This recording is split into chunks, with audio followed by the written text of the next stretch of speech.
सीतापुर गांव में रहती थी एक चुड़ैल, लेकिन इस बात से गांव के लोग अनजान थे। जब तक पूरे गांव की एक एक औरत के गहने मेरे पास नहीं आ जाते, मैं इस गांव को छोड़कर नहीं जाऊंगी, चाहे इसके लिए मुझे लोगों को गायब भी क्यों ना करना पड़े। दूसरी तरफ गांव की औरतें बात कर रही थी। अरे सुन रही हो, ये देखो मैंने कल ही नया हार बनवाया है सोने का, कैसा लग रहा है? बहुत ही अच्छा। अच्छा है ना, पहले तुम पहनो, फिर शादी में अपनी होने वाली बहू को दे देना।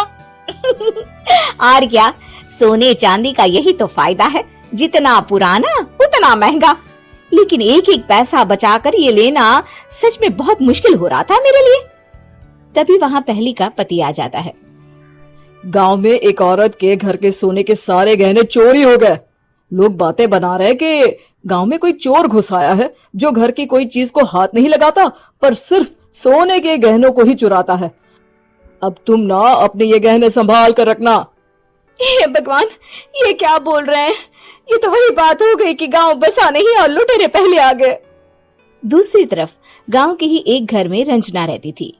उसके पति का गांव में चाउमीन का ठेला था। एक दिन उसके घर में एक औरत आती है। अरे रंजना, तू गांव में नहीं है तो सोचा तुम्हें बता दूं। गांव में बात चल रही है कि गांव में एक चोर घुस आया है जो घरों के सोने के गहने चुरा लेता है। अरे मैं तो सिर्फ ये कान की छोटी सी बाली ही सोने की पहनती हूँ, बाकी गहने तो मैंने गांव के बैंक में लाकर रखे हैं।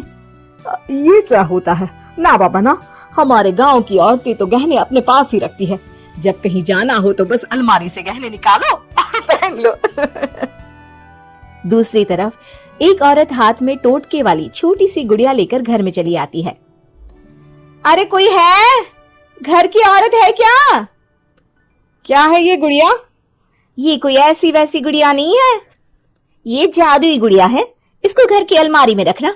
अगर तुम्हारे घर पर किसी की बुरी नजर होगी तो रात भर में ये पतली सी गुड़िया मोटी हो जाएगी। मैं कल आकर ये गुड़िया ले जाऊंगी और तुम्हारे घर की सारी बुरी नजर छूट जाएगी, समझी? अरे वाह, ये तो बहुत कमाल की गुड़िया है, दे दो। कितने की है एक? अरे नहीं नहीं नहीं, ये फ्री की है। मेरा काम इस पूरे गांव को बुरी नजर से दूर रखने का है। हाँ।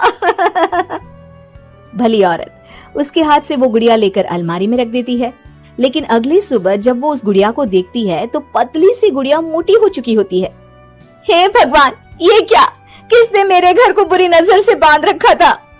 तभी वो गुड़िया वाली भी आ जाती है। मैंने कहा था ना, घर पर बहुत ज्यादा बुरी नजर है। लाओ, ये गुड़िया मुझे दे दो। औरत वो गुड़िया उठाकर उसे दे देती है। गुड़िया हाथ में आते ही वो औरत उसे लेकर सीधे गांव के बाहर की खाली हवेली में चली जाती है और साधारण औरत से चुड़ैल बन जाती है। अरे पगली, गांव वाली इस गुड़िया के पेट में तेरे घर के सारे गहने हैं। इतना बोलकर वो गुड़िया को फाड़ देती है और सारे गहने निकाल लेती है। वहीं दूसरी तरफ, हे भगवान, मेरे घर के सारे गहने चोरी हो गए। उस औरत के घर के आसपास लोगों का जमावड़ा हो जाता है और लोग बातें करने लगते हैं। लो जी, ये भी घर गया। पता नहीं कौन चोर है जो इतनी होशियारी से गहने चुरा लेता है। कुछ समझ में नहीं आ रहा कि कौन है। लोग तो घर से कहीं जाते भी नहीं है, न ताला लगे न घर खाली हो, फिर भी रातों रात गहने चोरी हो जाते हैं। अरे हम तो कहते हैं लोगों को बारी बारी चौकीदारी करनी चाहिए, चोर को तो पूरे गांव वाले मिलकर पकड़ ही लेंगे। लोग बारी बारी घरों की चौकीदारी भी करते हैं, लेकिन चोरी होने का सिलसिला रुकता ही नहीं।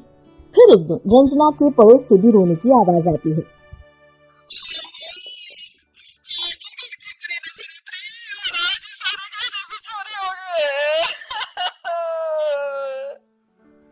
कैसी बुरी नजर? क्या हुआ था?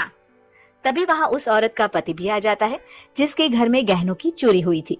हाँ, मेरी बीवी ने भी किसी गुड़िया को घर में बुरी नजर उतारने के लिए रखा था, लेकिन अगले दिन गहने चोरी हो गए। अब रंजना को कुछ कुछ बात समझ में आ जाती है। वो गांव वालों से कहती है, देखिए, अब आप लोग चिंता न करें, जल्द ही चोर पकड़ा जाएगा। उस नजर उतारने वाली गुड़िया को आज मेरे घर कोई भेज देना। फिर क्या था, चुड़ैल को लोग रंजना के घर भेजते हैं। पहली बार देखा है कोई खुद लुटने को तैयार बैठा है। तो तू है जिसे घर की बुरी नजर उतारनी है? ये ले गुड़िया, ये सुबह तक मोटी हो गई तो समझो तुमको और तुम्हारे घर वालों को नजर लगी है। हाँ हाँ, मैंने काफी सुना है। तुम ये गुड़िया मेरे घर छोड़ देना। अरे क्यों नहीं, कल सुबह आऊंगी जब गुड़िया तुम्हारे घर की सारी बुरी नजर लेकर मोटी हो जाएगी, ठीक है? अब क्या था, रात को रंजना ने पूरी नजर गुड़िया पर रखी। वो अपने पति और गांव के कुछ लोगों को घर की खिड़की से घर के अंदर नजर रखने को कह देती है, और फिर जो नजारा सब देखते हैं वो हैरान करने वाला होता है। गुड़िया धीरे से अलमारी खोलकर बाहर आती है। अलमारी के सारे गहने लेकर घर में जहां जहां गहने होते हैं वो लेकर अपने मुंह से खा जाती है। वो जितने गहने खाती उतनी ही मोटी हो जाती और फिर अलमारी में बंद हो जाती है। गांव वाले डर के मारे वहीं बेहोश हो जाते हैं। लेकिन सुबह जब वो औरत गुड़िया लेने आती है, रंजना उसका सामना करती है। ये देखो, गुड़िया कितनी मोटी हो गई है। लगता है मेरे घर में बहुत लोगों की नजर लगी है। लाला, ये गुड़िया मुझे दे दे। अरे बहुत कीमती गुड़िया है ये। तेरे घर की सारी बुरी नजर मैं गांव के बाहर वाली हवेली में फेंक आती हूँ। शाम को फिर लोगों के घर इसे लेकर जाना है ना। इसमें तो मेरी जान बसती है, जान। रंजना गुड़िया को चुड़ैल की तरफ बढ़ा देती है, लेकिन फिर वापस ले लेती है और गुड़िया के हाथ मोड़ देती है। जैसे ही गुड़िया के हाथ मोड़ती है, चुड़ैल का हाथ भी मुड़ जाता है। अच्छा, तो ये वो गुड़िया है जिसमें तुम्हारी जान बसती है। अब सुन चुड़ैल, तेरी सारी हकीकत सबके सामने आ गई है। या तो गांव वालों के गहने लौटा दे, नहीं तो मैं इस गुड़िया की गर्दन मोड़ दूंगी। चुड़ैल डर जाती है।